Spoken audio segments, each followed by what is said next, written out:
He's going to be talking about MIRRECO Cast, which is carbon asset storage technology. He'll be giving us a brief history on hemp and MIRRECO, projects and future opportunities. And it was really interesting to see this morning, he posted something on LinkedIn, which is a really interesting research project he's involved with with Murdoch University and a solar power company. They're making greenhouses using hempcrete, and the panels on the greenhouses actually have a solar technology built into the greenhouse. So he's not talking about that today, but they're up to some really interesting stuff there, which is, I think, really fascinating. And apparently these panels do generate quite a lot of electricity, so it's really exciting stuff. Okay, so thank you, Rich. Thank you.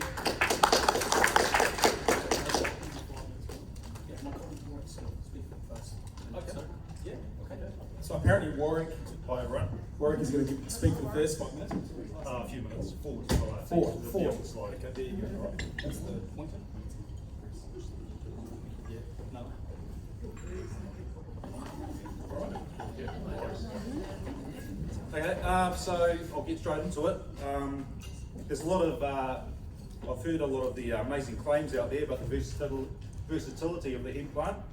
For example, hemp can be used to make 10,000 different products, 25,000 different products, or even 50,000 products. And on the screen here is a block of text from the what is likely the original source of these claims.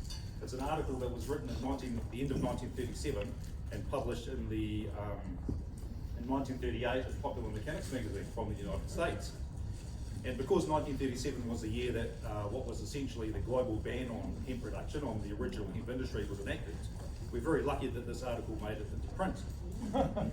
And it discusses, amongst other things, a new invention that some of you know about called a decorticator, which will automate hemp processing and create a billion-dollar industry.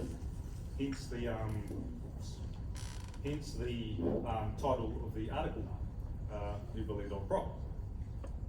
And it also discusses how hemp products won't compete with other American-made products, but rather they will reduce America's dependence on imported raw materials and manufactured goods. And over 25,000 products can supposedly be manufactured from just one part of the hemp plant, which is the herd, including, of all things, dynamite.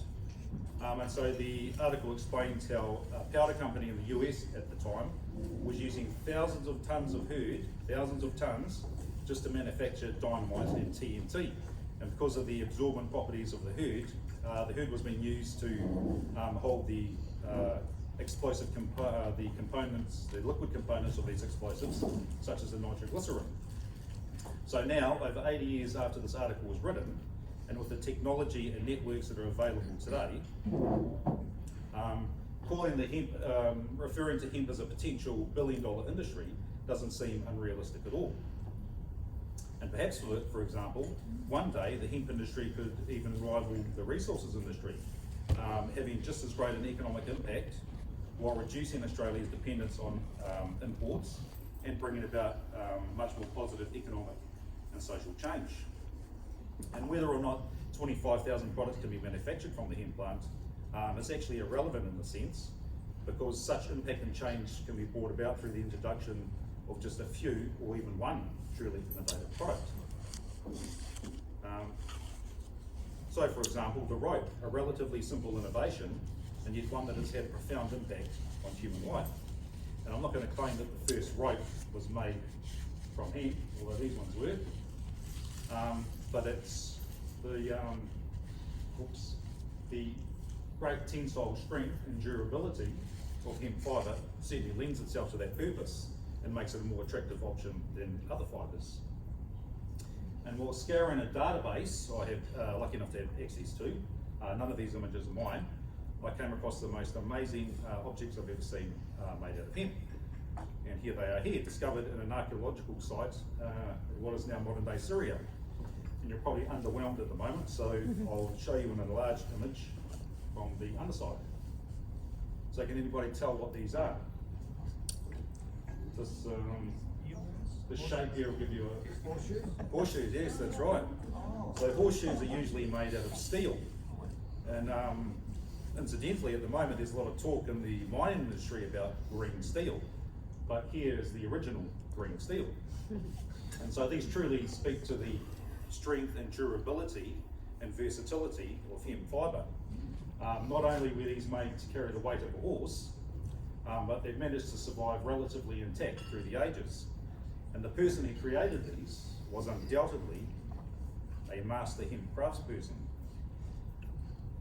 And that skill and time would not have been devoted to making these if they didn't have a substantial working life. So let's not doubt the potential of the hemp plant or our capacity to innovate and lift the hemp industry from a minor industry status to a leading industry. And to elaborate on this is Rich Evans, the founder of MIRRECO. Thank you.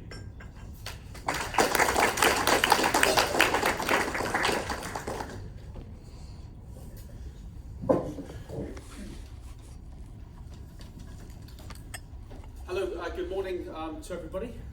And thanks to Warwick for a fantastic introduction. We did discuss this within the last few days, and we thought it would be an interesting strategy to break things up. I actually didn't know about this until a couple of days ago, so thanks Warwick for expanding on my knowledge of hemp from the humble horseshoe. It's interesting because we've had lots of discussions. We've heard so many times people talking about how many applications hemp has, 25,000, 50,000. I've actually challenged a lot of people on this claim, and I've actually sat down and asked them, can they actually give me a few? And they get to about 50 to 60 to 70 and they actually stop, and they can't think of any others. So as Warwick pointed out, it's a claim that was made many years ago. But I'm going to talk about what we're focused on, which is actually a few niche products and development of technology to support growth in this new industry. So a little bit about MIRRECO, and I'll then tell you a very short story about myself, just to give you an overview on how I got involved in hemp. So we actually got incorporated in 2018. There's 9 members in the team, and we're starting now to build the strategy ready to grow and expand.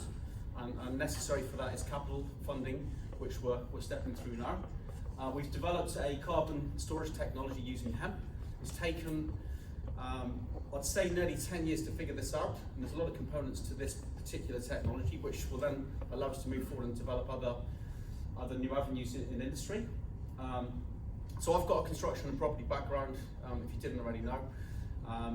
Back in 2007, I was involved in the UK with a modular timber frame housing company. We were building at that particular time quite revolutionary houses, and we built a straw bale house with what is now probably the most sophisticated straw bale technology company in the world. And it was a passive house, and we hit carbon neutral 14 years ago. We won lots of awards.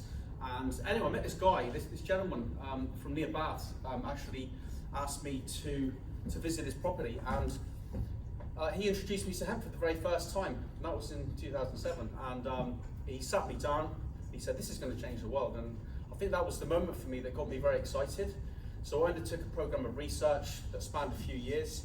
That involved trips to Bath University in England. At the time, they were the pioneers in hempcrete construction. So Professor Pete Walker, Dr. Michael Lawrence, they were the guys that did the very early research. So I spent some time working with them to understand more about it. As I said, I've got a housing construction background, so I learned an awful lot about hemp.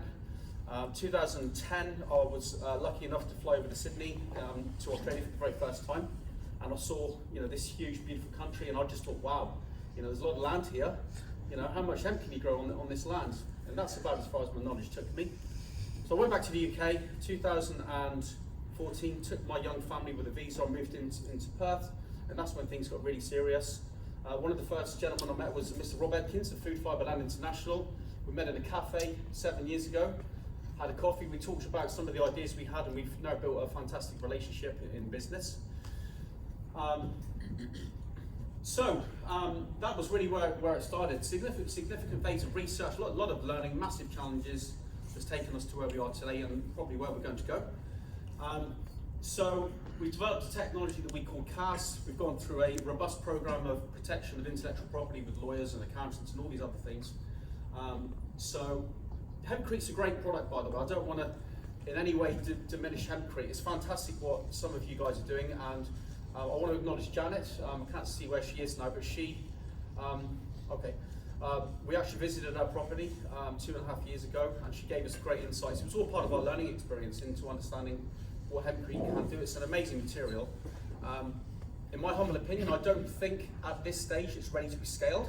So we started to look at alternatives. So that's where we developed our hemp cast technology. So we are now moving towards mass production and then ready to provide a solution that can be scaled to mainstream. It's very romantic, isn't it, using hemp as a building material, but I think to get to scale and the way that this crop can grow, it has to be taken into a slightly different space, is how we see things. Yeah, so I'm going to move on to talk about that a little bit. So this took a long time. We spent probably 2 years manufacturing products manually. We started off with lime back in 2015, and then through the endeavours and the learning experience, through some travelling and some learning, we discovered that we could perhaps do things a little bit differently. So I started the program of replacing lime, and that's really where it started. So we developed a binding agent with a company in Germany, and it's taken us a few years to figure out how to do this. And we were lucky last year to get some funding to build a facility with the support of the Department of Primary Industries. So we looked at the whole of life cycle emissions in hemp as a mainstream building material. So we've now commissioned and built a facility. This is an image on the right hand side that was taken during the manufacturing phase last year. So we've looked at this with a very open attitude about the emissions involved in the production of materials for the mainstream industry. So we built a custom mixer. We've got what have become a solar powered hemp production line, and that'll feed into processing. This is an overview. So we've been doing NADA quality control testing since 2016. We're now registered with the ATO for tax concessions to reinvest the money that we invest in research to progress the technology. So there's an overview in how we do this. So we're quite pioneering in our endeavours, and we're learning every day. So we built the hemp mixer, a manufacturing line. This is a prototype. The blue sort of thing that you can see in the top right hand corner is actually quite versatile, and it can be scaled up. So we're getting faster, we're learning, the processes are improving. We've got a team of engineers involved. We're now manufacturing panels less than 15 minutes. So we're getting into the realm now of actually having what could become a potentially disruptive technology into industry. So we're looking at lots of alternatives, bricks, blocks, sheets, and a few other things that are into development. We built a consortium last year with some other fantastic companies, and we thought we're going to do some really hardcore research and some testing, some diagnostics, some analytics on how we can do this. So we've recently fitted out a section of what is a mine site donga. So there's another strategic reason for this, because mining's a big industry in Australia. So these are the hemp cast panels we manufactured. We've retrofitted this facility, and this is a hardcore research project. This is now set up at MIRRECO University. We've just started a program of PhD testing. We've got several companies involved, and this is towards a modularized building system with hemp.